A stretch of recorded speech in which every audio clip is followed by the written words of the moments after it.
remarkable what God has done in 9 years. And it is the yes of every Dream Team member, every small group leader, everyone who's given in an offering, everybody who's sacrificed in a legacy season. Shout out to the ones that have stuck around.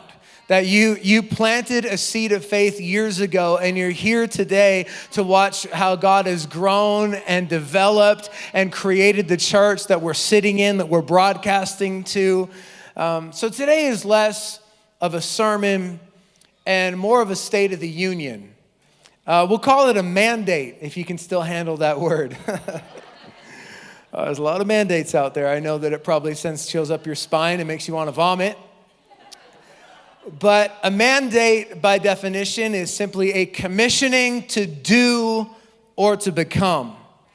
And today, I'm really hoping and praying that whether you've been on the ride for 9 years, 9 months, or maybe tonight will be your very first welcome to church party, that something is stirring in your heart. That something, as a result of today, the Holy Spirit will call you to a new level of serving, that you'll be ready to go all in building His kingdom, not just in the context of this church, but outside the walls of the church through your family and your business and your neighborhood. That something will awaken in your spirit today for your life and beyond. I believe God's calling us to step into something new. Psalm 27:13, I remain confident of this, that I will see the goodness of the Lord in the land of the living. I will see. Come on, say it with me. I will see. Say it like you mean it. I will see. This is not just a memory verse. It is our mandate, a commissioning statement, a prophetic word over our church that we will see the goodness of the Lord in our lives. I joked last week about getting it tattooed on my lower back.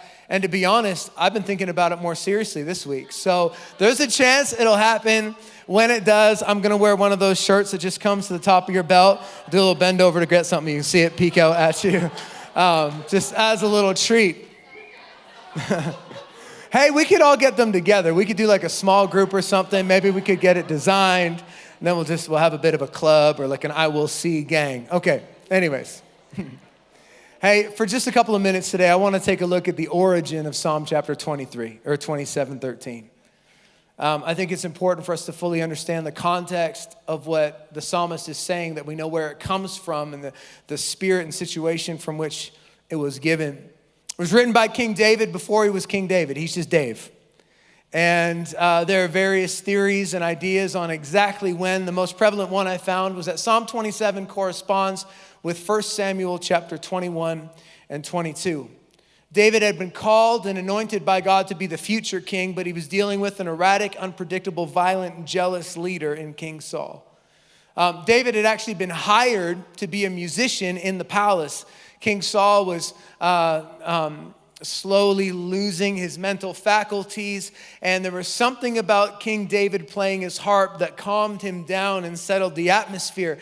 And so, as you can imagine, King David, or David, who's been anointed to be the future king, when he gets the call from the palace offering him a job as a musician, he would have been pretty excited. I mean, to be serving as a musician in the palace, after all, is a significant step towards the destiny that God's got on his life. He's now in the palace. I mean, you're just a promotion away from being in charge. As good as it would have seemed like things were going, one day David was playing his harp and Saul freaked out, grabbed a spear, chucked it at him. David dodged. It happened again. He's playing his harp. Saul chucks another spear at David. Before you know it, there's a full-on manhunt trying to capture David, run him down, and kill him. And David, instead of stepping into his calling, is now on the run for his life. This is not ideal. Remember, he was anointed to be king, and now they're attempting to kill him. David's running, and in the process, he's getting further and further from the palace that was his destiny, that was his future, all the way to the point where we find him at the end of mid-chapter 22 of 1 Samuel, hiding in a cave, the damp, dark shadows, cold, musty. It's the cave at Adullam. And this is the spot where David wrote the words, "I will see the goodness of the Lord in the land of the living." Can I offer you just a little bit of encouragement today? That you might not be where you thought you'd be. It might even feel like there are some things in your life that have been drifting in the wrong direction. It might feel like you're getting further and further away from what you thought was the goal or from the dream that God put in your heart, the destiny that you saw. It might be that today, in this moment, you're not where you feel you should be or where you could have been or where you wanted to be. I get that. I get it. I did not anticipate celebrating our 9th birthday as a church with reduced capacity. I did not understand that in 2021, a primary function of pastor would actually be like mediating between Christians who hate each other because they're majoring on the minors. I didn't realize that. I didn't think that we'd have multiple campuses closed down due to COVID. I didn't think we'd be here either. But you know what I'm realizing? That God's call is not circumstantial. That Romans chapter 11, verse 29 says that the gifts and call of God in your life are actually irrevocable. That means you can't trade them. You can't upgrade. He'll never take them back. Like the calling that he's placed on the inside of you is your calling. Today, tomorrow, the day after, it's your calling. And the plans and purposes of God are not influenced by a pandemic. They're not influenced by pain. Even on our church. If God has called us to be a life-giving church, that does not change because circumstances change. We have to change and evolve so we can continue to be life-giving in a world that looks different than it did 9 years ago. We are still going to be a thriving church with multiple locations, having influence in our city and beyond, bringing hope to hopeless people. And that's going to happen regardless of the circumstance. God doesn't need you to rethink his goal for your marriage because you've had a rough patch. God's plan for your business does not change because your business has gone through a tough season. He still has a plan. God's plan for your health is still that you would be healed and whole. God's plan for your family and your relationships is still that you'd have unity in your home and that you'd be growing in faith. God's plan for your ministry, God's plan for your children, God's plan for your dream. Those things don't change because the circumstances are different. Irrevocable call. So how does David stay so confident when life is crazy in the face of misfortune and adversity and chaos? I think not only can we learn personally, but I believe that there are some thoughts in this text as David was writing this psalm that can tell us who this church is going to be as we move into the future. 3 thoughts on what we see as a church. Number 1, we see a church that builds. We are a church that builds. 1 Samuel chapter 21 verse 1 says, David went to Nob to Ahimelech the priest. Ahimelech trembled when he met him and asked, "Why are you alone? Why is no one with you?" I want you to catch that David, when under intense pressure and a difficult situation, when somebody is literally hunting for his life, he runs to the presence of God. He runs to the tabernacle to see the priest. This is an Old Testament picture of the church. And I'm telling you, the church has never been more crucial than it is right now. David, in his distress, runs full out into God's house, a place of hope, a place of healing, and a place of refuge. We've got to build that kind of church so people have somewhere to run.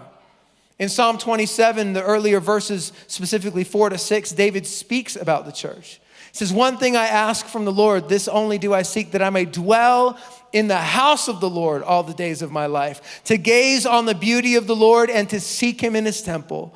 For in the day of trouble, he will keep me safe in his dwelling. He will hide me in the shelter of his sacred tent and set me high upon a rock. Then my head will be exalted above the enemies who surround me. At his sacred tent, I will sacrifice with shouts of joy. I will sing and make music to the Lord."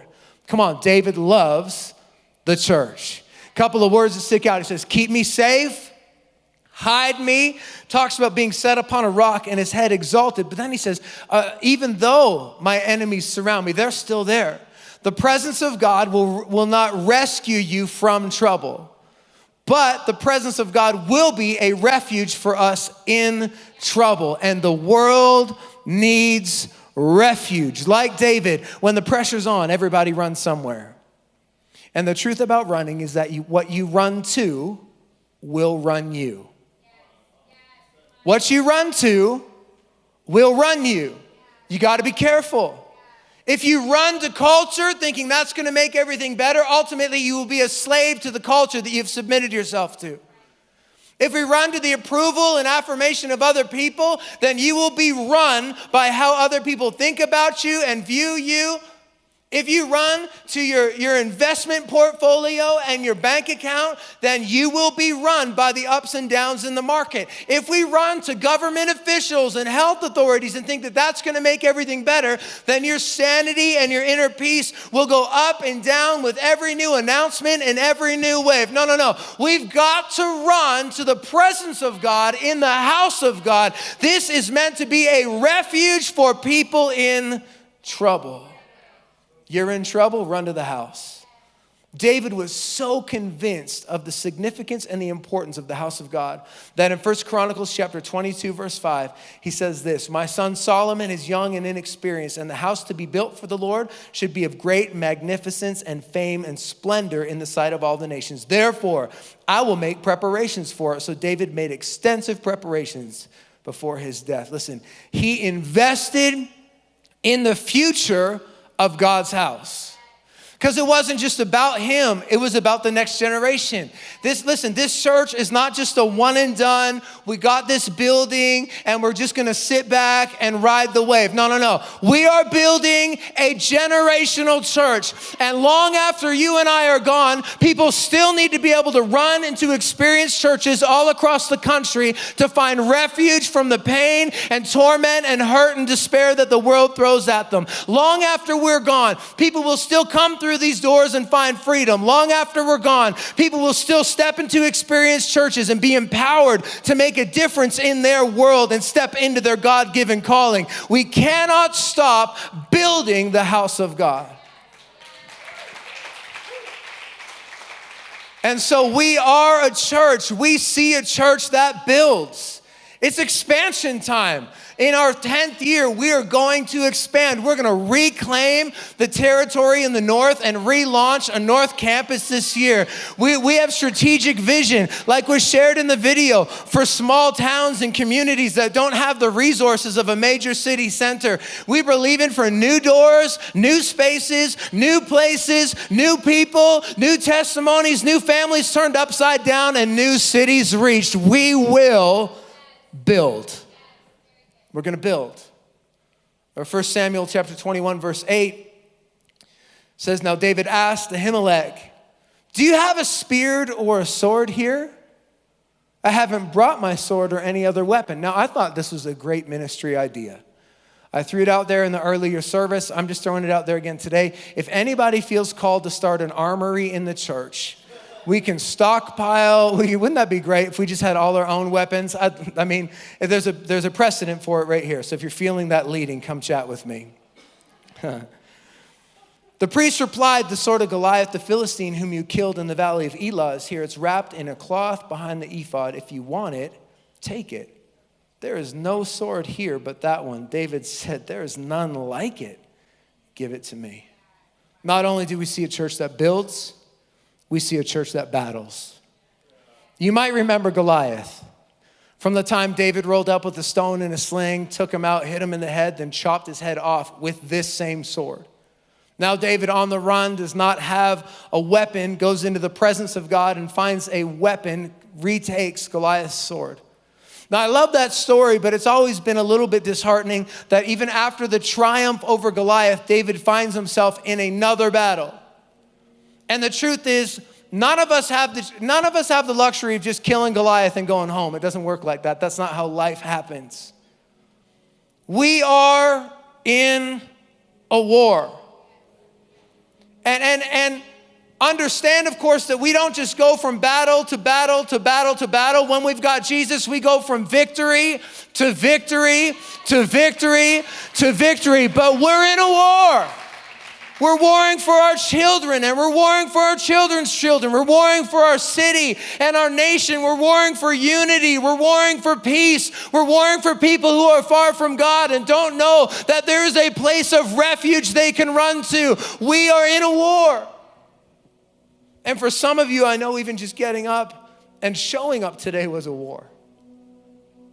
Jumping on the feet, there's an internal battle. Should I? Shouldn't I? It's a war. Oh, be encouraged though. Today's battle is evidence of yesterday's victory. You live to fight another day. You made it through the last battle. You're here. And the reward for victory is a new battle, but that comes with a new opportunity. You kill Goliath, and it's on to the next. And at EC, we are not going to be surprised when we face battles. We are not shocked when there's opposition. We are not looking for the quick way out. We will not quit. We will not give up. We are in this all the way. And the truth is, our future will be more demanding than our past because it's greater than our past. There will be new battles. We have a decision to make. Are we going to bow out or will we battle? I will see is a prophetic declaration that this church will build on our battles. Listen, the first time around, all David needed was a sling and a stone. But now he's not just up against one man. He's up against an army. And you know what happens? He's not just up against an army. He's up against a nation. And God is calling him to build a nation. If you want to keep playing with slings and stones, then you can keep in the small-minded little fights that don't change nations. But man, I'm ready to up the ante. I'm ready for the heavy artillery. I'm ready to step into the ring. I'm ready to believe that God is equipping us now with everything we need to be part of a nation-changing, culture-shifting movement. When David, what he got from the battle with Goliath is what he needed for the war for the nation. And your past is producing your greatest weapons. You just got to be willing to go back and grab them. David's building a kingdom. He's not running from his calling. He's running to the very places he needs to see the plan of God unfold. He's getting ready to face armies. He's building and establishing a kingdom. Experience Church, we're getting ready to take the nation, and we can't fight tomorrow's fight with yesterday's weapon. We're going to build on the battle, every lesson. We're going to take every weapon, every tool, everything we've learned, every bit of confidence we've gained, the perspective we've got, the character that's been developed, and we will battle. We will build. We will battle. We will not back down. And finally, 1 Samuel chapter 22, verse 1, it says, David left Gath and escaped to the cave of Adullam. When his brothers and his father's household heard about it, they went down there to him. All those who were in distress or in debt or discontented gathered around him, and he became their commander. About 400 men were with him. We see a church that builds, we see a church that battles, and we see a church that bonds.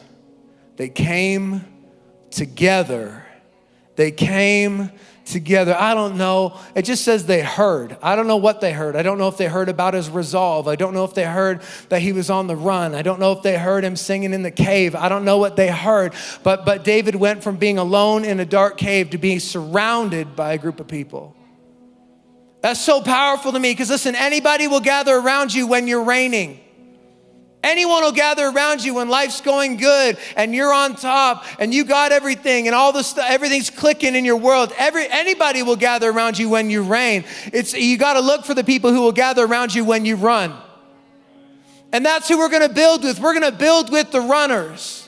We're going to build with the people who will show up in a cave and say, hey, it's crazy out there, but we're going to run together and believe for God's best. Now, the group that gathered around him in Scripture, sometimes they get a bad rap, like they're misfits. You read about them, they're in distress. Their lives weren't easy. There have been some problems. They're unhappy. They're in debt. Might think that they're overdrawn, stressed from past failure, no success. Discontented, that they're hurt, they've been wronged, they're unsatisfied with where they are, how things are, they're desperate. When I read those words, I think, man, somebody distressed. This is unconventional, by the way. You wouldn't look for those types of people to build an army. But when you can see prophetically, you realize that distress is actually just battle tested. Oh, that you've been through some things and you've lived to tell the story. Man, I want some battle-tested people running with me. I want some people who've been in the trenches and who know what it is to get dirty and know what it is to get on their knees and get into some warfare prayer because you're just not sure if you're even going to make it to tomorrow. I want some battle-tested. Life hasn't been easy. I got a testimony. I got a story. It's a little bit ugly, but I'm here to run. That's what we're looking for, battle-tested. The people who are in debt, man, they're the people of great faith. They risked it all on a chance. I want to run with the people who have enough faith to say, God, I have no idea, but I'm going to try. God, we don't know how we're going to expand, but we're going to try. God, we don't know how to see thousands of people get saved, but we're going to try. God, we don't know what it's going to take to fill the Saddle Dome, but we're going to try. God, we're going to go. We're going to be big faith people. I want some discontented people who look at the way of the world and say, there's got to be a better option. We've got to be more creative. We've got to come up with some solutions. Where are the entrepreneurs that'll step into the ring and say, I'm going to take my God-given creative ability and we're going to build his kingdom. We see a church that bonds around Christ's vision, that nobody should perish. So I'm calling today all of the battle-tested, all of the big faith, all of the entrepreneurs, creative people, ready to think outside of the box. Listen, the world is changing, and the church cannot afford to change with it. We got to change ahead of it. We got to set the tone. We got to set the culture. We got to innovate and create, because the way it's been done and the way we got here is not going to be the way we get there. We've got to keep going. The mission remains, but our methods are going to change. Oh, the battle tested, the faith filled, and the entrepreneurs. We will see the goodness of the Lord in our city. I want you to stand with me for a moment. Please, nobody leave. I was praying a few weeks ago, and I believe the Holy Spirit kind of downloaded into my heart what I've just been calling the I will see declaration.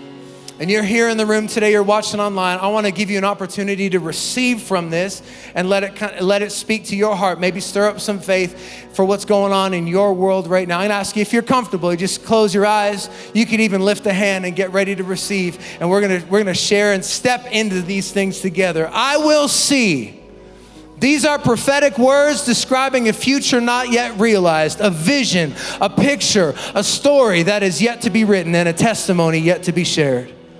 I will see is a conviction held by dreamers, the ones who dare to live beyond themselves and believe for age-old promises to be fulfilled.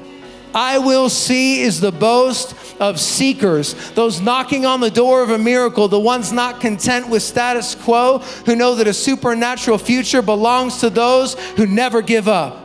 I will see is the heartbeat of this church, unshaken in times of trouble and overflowing with life. We are God's plan for humanity. The church is generous and passionate. It embodies the mission of Jesus to seek and save the lost, running full force in the direction of all who need him. I will see is the mission statement of those committed to lifting the oppressed, caring for the poor, honoring the widow, and championing the cause of Christ at home and around the world. It is doors open, arms open, hearts open, ready to make space for every story, every life, every prodigal returning into the arms of a heavenly Father.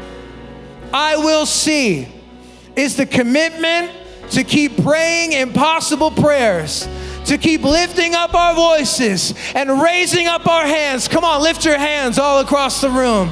And pushing back every argument that sets itself up against the knowledge of God. I will see is a belief that heaven still touches earth, that miracles still happen, that cancer will disappear and sickness will be healed and mental health restored and addiction broken and lives transformed. I will see is faith that plunders hell and populates heaven. I will see is the battle cry of the warrior, full of strength and resilience, determination and faith. The one who knows that even when evil advances, the Lord is our stronghold and salvation. When enemies rise up and adversity closes in, then uncertainty is all around, we are steadfast because he who called us is faithful. I will see is a promise to future generations that we will live now and sacrifice now and fight now so they can know the fullness of life that Jesus came to offer.